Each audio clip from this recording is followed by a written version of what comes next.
Hey, before we get started, I have a question for you. Have you written a book yet? Or have you thought about being part of a book? I wrote my first book back in 2007, and books have been one of the biggest needle movers in my business. People really recognize you as the expert you are when you, quote unquote, wrote the book on it. You've heard that saying. Well, it's true. I have a unique opportunity for you I think you'll be really excited about. How would you like to be part of my newest book project? The book is called Driven to Courage: How to Overcome the Unexpected and Win. I'm doing this book anthology style. Think Chicken Soup for the Soul meets Habits of Highly Effective People, where each chapter highlights and is written by an entrepreneur just like you. If selected, you'll share your personal story plus a principle you use to overcome in life and win. The book is going to be published and available for pre-sale spring 2022, so it's coming up in a really short time. But right now, we have a couple of available chapters, and we need your unique story. If you'd like to apply to be featured in the book and be a part of this project, head over to driventocourage.com/author to apply. Think of it. You will actually be an official co-author along with me and some other wildly successful authors like my friend Ruben, the 4-time Olympian, and many, many others. This can be the year you take over your niche through the power of authorship. driventocourage.com/author to apply. Welcome to the Driven Entrepreneur, where we sit down with visionaries, trailblazers, and entrepreneurs and discover why and how they do what they do. We'll get the backstory, plus plenty of life and business lessons along the way. Here's your host, Matt Brauning. Broadcasting from the Leadership Academy studios, aka my new basement. Welcome to the Driven Entrepreneur. This is the go-to plan for coaches, authors, speakers, and entrepreneurs of all kinds to start, grow, and profit a business that you love. I'm your host today, Matt Brauning, as usual, and we have opened up the form submission for your questions. If you head over to mattbrowningpodcast.com, you can submit your question. Any question you have on entrepreneurship, on business, on speaking, on coaching, anything that you would like some advice for. The advice is free, and some say it's worth every penny. If your business is you, if you're doing something, you sell something, if you're making something, you are who I'm here for. So, question this week that we're answering on the Driven Entrepreneur comes from Driven Entrepreneur Katrina Nguyen. Hi, Katrina. What a great question. Her question is, let me just read it word for word here. I want to speak more, and you teach how to use speaking to grow your business. But if the goal of me speaking is to promote my book and encourage selflessness, good goal, is it necessary to offer strategy sessions? Other than selling my book, I don't have a goal of increasing business revenue or growing my number of clients. What a fascinating question, Katrina. So you do want to speak, and you're in for that. The goal for you to speak is to promote your book and to encourage selflessness. Okay, awesome. And I'm assuming that some of the content of your book is about being selfless and how that's a good thing. But she said, is it necessary to offer strategy sessions? So quick definition, guys, strategy sessions, if you don't use that terminology, it's like a speaker and entrepreneur term that generally means you get up on stage and speak, or you do a webinar or something like that where people get introduced to you, and then you offer for free or very discounted a session where you help them with strategy on what you spoke about. But the concept of the strategy session is that it's free or cheap, they sign up, and those become high-ticket sales sessions. So you're giving them value, helping to get them clarity. But then they have the opportunity, of course, you're going to align your product, program, or service with what their goals are. And the idea is if they're a good aligned client, then they sign up to work with you. If they're not, then they got some good value and they move along the way. At least that's how I use strategy sessions in my business, and I like them. So, Katrina, man, okay, I'll just tell you right now, the thing I struggle with is I feel like there's a presupposition kind of under the surface in this question. Other than selling my book, I don't have a goal of increasing business revenue. What? Well, you want to sell your book. Isn't that business revenue? So I feel like there's this presupposition, this assumption that selling your book is over here on one side of the aisle, but then growing revenue and getting clients, that's a whole different thing. Let me just put it to you this way. I don't know how many books you want to sell, but I'd be willing to bet it might not be a big number. It feels to me, and again, I'm just trying to read into the wording. I only have the words that are in front of me. I can't ask you right now.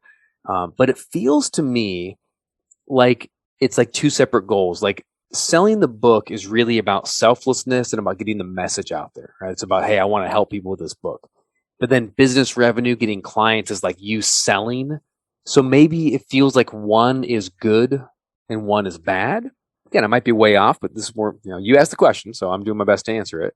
But that's what it feels like to me. All right, promoting your book is getting a message of selflessness out there.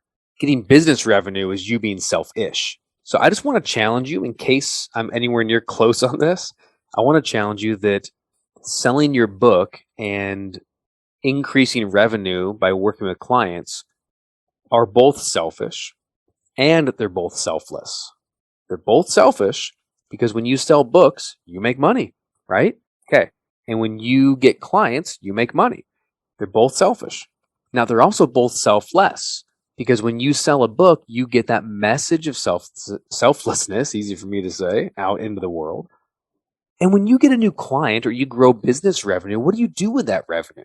I think there's a lot of talk, especially lately in the last few years, there's a lot of sentiment that, that the business owners are the evil ones, right? Like, those evil corporations and they make so much money. And like, you can have a conversation about a Jeff Bezos or whatever, right? I'm not singling him out. He's just, Amazon. You can have a conversation about what that looks like to have a multi-billionaire in the world and so forth. But you can't really argue at some point a business, if you shrink down, if you go from one size business and then you move your eyes and look at another business that's a little smaller and then a little smaller yet, eventually you're going to end up going, well, at what point are they the evil business owner? And at what point are they you and me? Are they just the average person trying to get ahead, right? Like, mom and dad, mom and pop opened a sandwich shop because they love making sandwiches. Well, we want them to succeed, right? Everyone's behind mom and pop.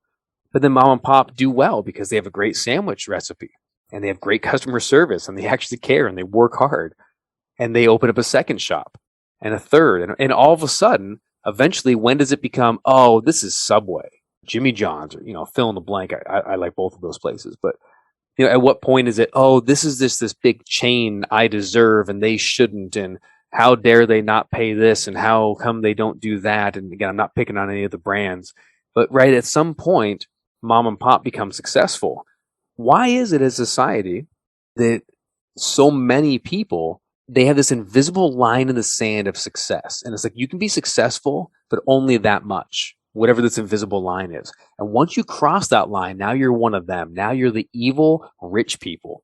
You're the evil business owner who now doesn't pay your employees enough and should give more of this and should change that and doesn't pay your taxes. And I mean, they pay taxes, but, doesn't pay your fair share, whatever the story is, right? This narrative. And I just think it's dangerous and it doesn't make any sense. So I'm a big fan of, look, I think if one of the greatest ways to make an impact in the world and one of the greatest ways to give back to the world, if you have an entrepreneur genius in you, if you have an innate skill or a talent, and you can harness that as a business to give back into the community and into your clients and really help people to achieve what they want, and you're selling a product that is helping people get something they want, right? Whether it's selling a sandwich and they want to feel full and feel happy with a good taste bud, or you're selling a coaching process to help in sales and now that person is selling more, right? I think it's a good thing. I think it's a selfless thing, but I would challenge you this, Katrina. I would challenge to potentially reframe the idea of selfless and selfish. I don't think anything can be exclusively one or the other, right? I'm a parent of an 11-year-old boy. I'm not a selfless dad. I'm a selfish dad, but I'm also selfless, right? It's as our friend John Deloney says, it's both and. I'm both selfish, where I hug him because it feels good to receive a hug and to give a hug to my child. Yet I also hug him because I want him to be held, and I want him to know he's important to me, and I want to look him in the eye and touch him on the face, right? So it's like, why do I hug my son? It's both and. So I would challenge you to maybe just to play with the paradigm that maybe speaking is both and, right? Maybe selling your book is both and. It's getting the message out and it's making money. Maybe the message in your book resonates with a certain demographic of people that when they read that book, they go, man, this is what I've been looking for, and I want more of it. Is there any way to get more of Katrina Nguyen? Is there any way to get more of this person who gave me this message? And hopefully the answer is yes. And that might look like coaching and having private clients. It might look like business revenue. And guess what, Katrina? When you increase your business revenue, which you can do through speaking very easily and very nicely, and you don't have to be selfish and weird to sell. When you increase your revenue, what will you do with it? So I'm going to leave you with this question, and all of you out there right now, I'm going to leave you with this question. If you were to increase your business revenue, double it, triple it, quadruple it, and if there's any part of you that when I say that cringes and I don't know if I want to make that much. Ooh, like, no, I do this because I love it, because I care about people. I don't need to make the money. If any part of you has that reaction, just go with it for a second. I want to challenge you with, if you did quadruple your business revenue, what would you do with it? What would you do with it? And for years, as I've run businesses, I've always said and walked this talk that if I make an extra $100,000, in a year, I'm not going to take that money and go buy a Lambo. Although, there's nothing wrong with doing something for yourself, but that's not what I'm going to do. See, if I had an extra $100,000 in business revenue, what for me instantly, the first thing that comes to my mind, that would allow me to hire another 1 to 2 or 3 people, depending on the position and so forth. But that would allow me to hire more team. And that means we could accomplish more. I could free up more time to create other things. And the cool thing is that might be some part-time people. It might be full-time people. It might be a mom. It might be a dad. It might be someone who's taking care of their family. So I get to actually hire and bring on someone. So if I increase my business revenue, I make other people's lives better. My product gets better. Our customer service gets better. I get less out of the weeds, right? I'm doing more of the thing I'm born to do, not the things I'm not born to do. Wow. What do you think about that? So that's what I would do. I would challenge you to maybe you do want to grow your business revenue. Now, at the end of the day, if you really are like, look, I just want to speak as a charity, as a give back. And I want to speak to this in case this is your place. And again, some people are in this place too. Maybe you have a full-time job. Maybe you make plenty of revenue and you're totally fine. You're like, look, I make my money. I'm good. I have everything I need. I'm speaking so I can share this book message. In that case, yeah, I probably wouldn't offer a strategy session. I would just offer, but I would make sure that I offer the book. Don't shy away, at the end of and throughout a presentation. Don't shy away from having the bookstore at the end. It's very disappointing to me when I hear a great speaker, especially an author who has a fabulous book, they share a great message, and then at the end, it's like, wait, I can't even get the book? Like, where is this thing? So I'm a big fan of you show up and you bring a case of books, and you go, hey, if you want to get a copy of the book, I have some in the back. They're only this much money. I'd also consider giving bonuses, because look, you can go on Amazon and get my book for $20, whatever the price is. I do have some copies here, and if you grab a copy at the back of the room when we wrap up, I'm also going to give you this bonus template. I'm going to give you this special gift. I'm going to take a picture with you, give you a high five, whatever you want to do as a bonus, but do something that's special and rewards them for taking action with you. And you'll find it's very, very encouraging. I find it's encouraging to my soul. I'll finish with this last story. When I wrote my first book in 2007, it's still available. It's called Total Freedom from Addictions. It's not what I speak on and teach on today, but it was one of the few things I really understood, having gone through a lot of that challenge for myself all through high school and my teenage years and my 20s. So I wrote my first book called Total Freedom from Addiction. And I would speak and I would, share about the book, and it was all good and it was hard and it was what it was. But then one year, I had the opportunity. I was running a seminar in Orange County, California, and someone comes up and says, hey, you shared your story and said you went to a continuation high school. because that was after I got kicked out of 2 high schools. I went to my 3rd continuation school where all the basically juvenile delinquents go. And she says, "Which school?" And I'm like, "No one's ever heard of this. It's called Richland Continuation High School." And if you're out there, uh, slide in the DMs at Matt Brauning. Let me know if you know Richland Continuation High School in Orange, California. I'd be very interested. Over the years, I've had parents and different people. "Oh my gosh, my kid goes there. I went there." And not often, but I hear it sometimes. Well, this lady said, "Oh my gosh, Richland, I'm the counselor there." And I thought, what? That's amazing. And then she asked me something that I had never been asked before. Again, this is like 2008, 2009 time period, I think. She says, "Would you be willing to come speak to the kids at like an assembly?" I'd never considered myself really a full speaker. I ran my own seminars at that point, did workshops, but I wasn't like a keynote speaker. And she said, "Would you like to come and speak to the kids?" And of course, no hesitation. I'm like, I don't know what I'm going to say or how to do that, but the answer is yes. Like, obviously, I would do that. And then she said, "Well, and we don't really have a speaker budget, And I was like, that's, again, I'd never been paid to speak at that point anyways. I'm like, that's fine. I definitely wouldn't expect it. But here's where it became a real big blessing. I show up at the school, and there's about 200 and change kids. A lot of seniors there, some graduating, some not, right? Some going to show up to the next year because they don't have enough credits because they're flunking out of stuff. And there were kids that were punk rockers, and there were kids that were in gangs, and there were kids that had drug problems, and kids trying to stay sober. And, there was a mix. And when I was in high school, I was a little bit kind of on the punk rock side. I had like the patches in my knees and wore a flannel. It was like grunge punk rock because I was like, it was in the late 90s. At any rate, I show up there and I relate to the kids. Like, I look out and go, "Man, I'm definitely you." And I finished speaking, and at the end, Katrina, this is for you. At the end, I pulled out a case of my book, Total Freedom from Addictions, and I said, "Hey, if anybody wants a copy of my book, I'd be happy to give you that as a gift." I wasn't selling my book, right, because it was for high school, and I just said, "I just want to give you a book." And I was self-published, right? Not all my books are self-published, but this one was self-published. So it cost me about $3, a book to actually print, all said and done. So a case of 100 books, if they all bought them or if they all took them, would cost me $300. And I thought, man, what a cool opportunity. So I said that, and I said, "I'd love to give you a gift. Happy to do that." And I asked the principal before. I said, "Can I give away books?" And he said, "Oh, sure." And then I said, "Awesome. And hey, if there's any books left over, if the kids don't want them, I can happy to donate them to the school. You can, put some copies in the library. I think it would be very helpful because I'm speaking, and the book is about total freedom from addictions. And these kids, some of them are really struggling with that. And I've walked down that road. I understand it." So he said, "Yes, absolutely."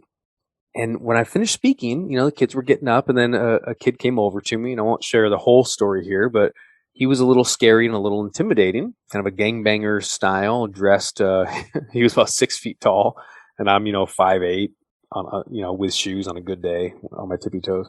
And he said, "Hey, man," and I was like, "Yeah, yeah." And he said, "I really like that." I was like, thanks for saying what you said." And then he said this. He said, "Man, I'm coming up on 30 days clean." And he said, "It's really hard, around here to keep staying clean."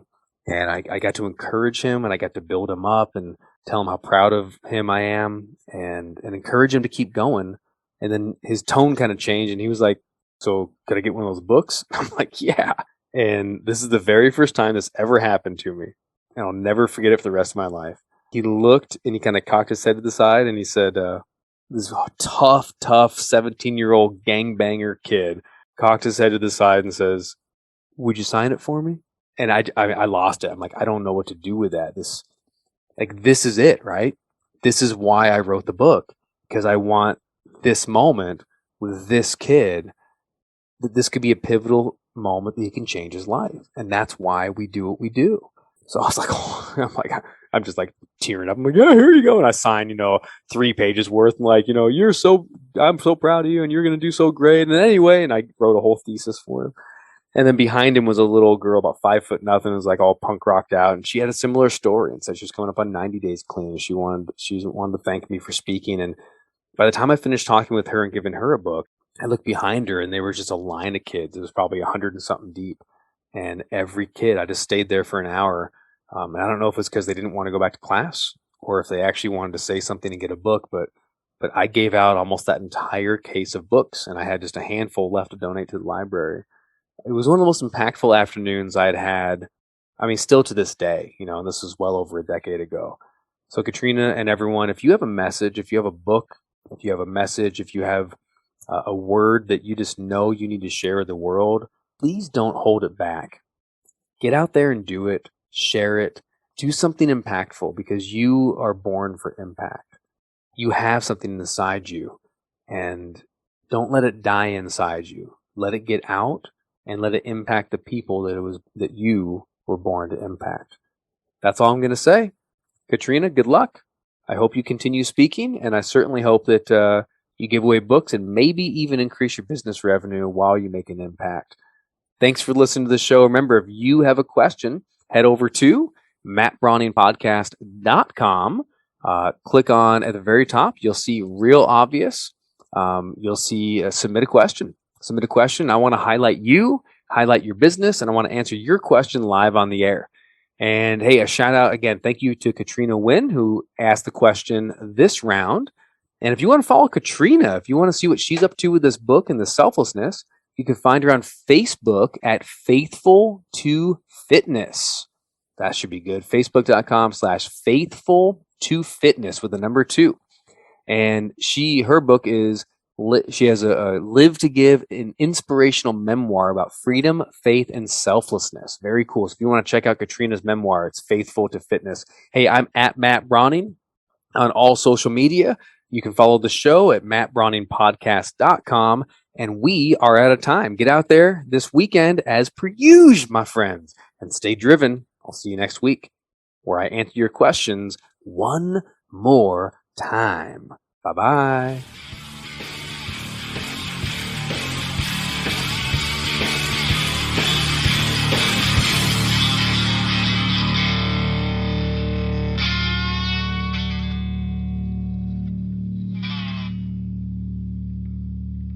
Hey, this episode is brought to you by my very own NLP practitioner course. I've been teaching neuro-linguistic programming, or NLP, for nearly 15 years. It is the most powerful tool for communication on the planet, and it can be yours today. For a very limited time, I'm giving away my entire NLP course workbook for free. Go to nlpwithmatt.com. All the patterns, all the tools, and the techniques of NLP in the complete course workbook, the same one that we use to teach our live certification classes, yours free. nlpwithmatt.com. Get it today. Let's get back to the show.